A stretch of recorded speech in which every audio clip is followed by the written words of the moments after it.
Dik. Boleh bertanya soalan sikit? Boleh? Tahun ni adik raya kat mana? Kat rumah lah. Dah. Maksud abang, adik raya kat kampung ke mana? Kat sini lah. Ayah dia ada lagi ayah dia? Tak ada. Mak? Ada? Baju raya dah beli belum? Belum.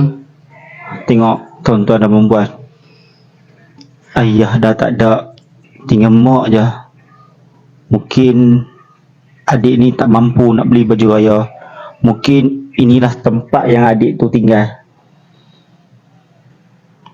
Kesian tak? Boleh abang tahu mak adik kat mana? Kat hospital. Allah Akbar. Sedih kan tuan-tuan dan perempuan? Ayah dah tak ada, cuma tinggal mak aja. Mak pula dekat hospital, tinggal pula dekat tandas yang kecil ni. Boleh bantau mak adik sakit apa? Mak saya tak sakit. Mak saya kerja kat hospital. Anak haram tu.